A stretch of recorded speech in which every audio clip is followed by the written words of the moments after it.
قطر میں میں ایک سال کے لیے تھا نوکری پر. وہاں ایک نوجوان سے میری ملاقات ہوئی.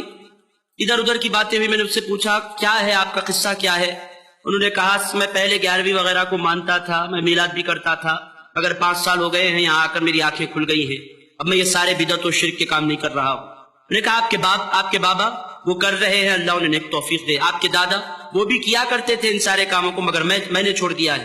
میں نے ان سے پوچھا کیوں آپ نے چھوڑ دیا, وجہ کیا ہے؟ کوئی نہ کوئی سبب ہوگا آپ کے پاس چھوڑنے کا. آپ اس طرف مائل کیوں ہو گئے؟ اولیاء کرام سے آپ نے اپنا منہ کیوں پھیرا, وجہ کیا ہے؟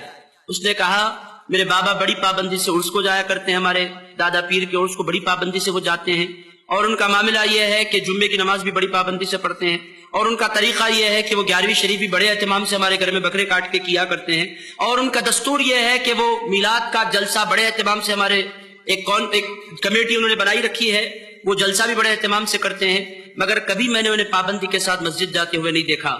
وہ مسجد نہیں جاتے تھے. میں نے کہا مسجد نہیں جاتے تھے تو کیا؟ انہوں نے کہا جب میرے بابا اللہ ہی کو نہیں پہچانتے تو پھر ان کا طریقہ سچا کیسے ہوا, آپ نے مجھے بتلائیں. میں نے کہا وہ اگر نماز نہیں پڑھتے تو غلطی ان کی ہے. انہوں نے کہا ان کا ایک کا معاملہ نہیں ہے, ہمارے خاندان کے کئی لوگوں کو میں نے دیکھا ہے, وہ ساری چیزوں کی طرف بلاتے ہیں, خدا کی طرف نہیں بلاتے. وہ ساروں کو اہمیت دیتے ہیں, خدا کو اہمیت نہیں دیتے. میرے دوستوں میں آپ کی خدمت میں عرض کروں, یہ اہل سنت کا طریقہ نہیں ہے. اہل سنت و جماعت سب سے اوپر اللہ کو رکھتی ہے, اس کے بعد پوری کائنات کو. اولیاء کرام نے کبھی رسول اللہ کو اللہ سے بڑھ کر نہیں کہا. یہ جو کر رہے ہیں یہ کرنے والے جاہل ہیں, میں مانتا ہوں, مگر میرے دوستو آپ کی اس جہالت کا نقصان کیا ہوا؟ آپ کی نسل وہابی ہوئی کہ نہیں ہوئی؟ میرے دوستو یہ ہو رہا ہے, سبب کیا ہے؟ ہماری مسجدوں سے دوری.